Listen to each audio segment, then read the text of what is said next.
Water is the lifeblood of civilization. We take it for granted every time we turn on a tap, but beneath the surface of our global economy, a silent catastrophe is unfolding. For decades, we have operated under the illusion that water is an infinite resource. We've built megacities in deserts, redirected entire river systems, and pumped ancient underground aquifers dry to fuel industrial agriculture. But the math no longer adds up. Today, from the vanishing lakes of the Iranian plateau to the dwindling reservoirs of the American West, the world is hitting a wall. This isn't just an environmental issue, it is the single greatest threat to global stability in the 21st century. To understand the scale of the problem, we have to look at how we actually use water. While personal consumption matters, it is a drop in the bucket compared to industry and agriculture. Global food production accounts for roughly 70% of all freshwater withdrawals.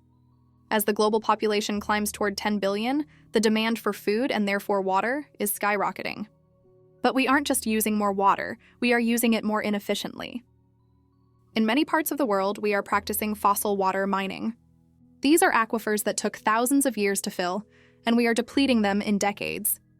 Once they are gone forever. There is no reset button for a collapsed aquifer. The consequences of this mismanagement are already manifesting as geopolitical friction. Water does not respect national borders. Rivers like the Nile, the Indus, and the Mekong flow through multiple countries, each with its own desperate need for irrigation and power. When an upstream nation builds a dam to secure its own future, it effectively holds the downstream nation's survival hostage. We are entering an era of hydropolitics, where the control of a riverhead is more valuable than an oil field. We've already seen tensions flare between Ethiopia and Egypt, and between India and Pakistan. These are nuclear-armed or rapidly developing nations, where a single bad harvest caused by water scarcity could trigger a regional war. But the crisis isn't just about quantity, it's about timing and distribution. Climate change is fundamentally altering the water cycle. Traditional weather patterns that farmers have relied on for centuries are breaking down. Glaciers, which act as water towers for billions of people in Asia and South America, are melting at unprecedented rates. This creates a double-edged sword. Massive flooding in the short term as the ice melts, followed by permanent drought once the glaciers disappear.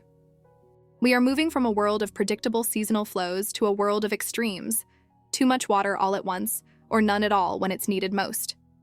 In urban centers, the situation is equally dire.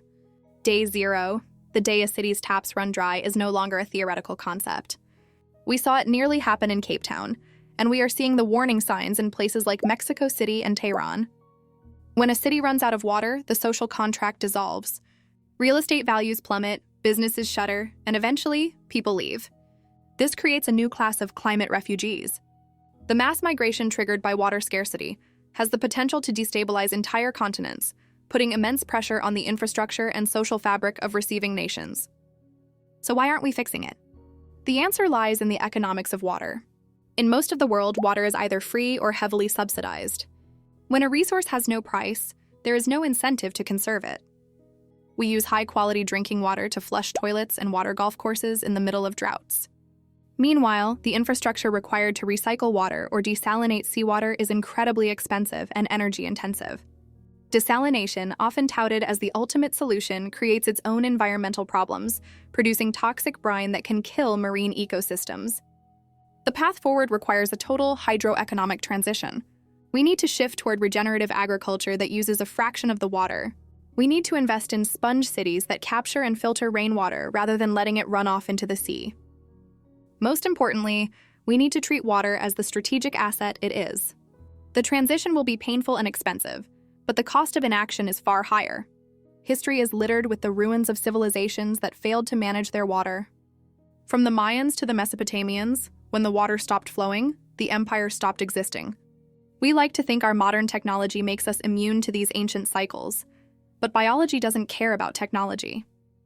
Without water, there is no economy, there is no politics, and there is no life. The era of easy water is over.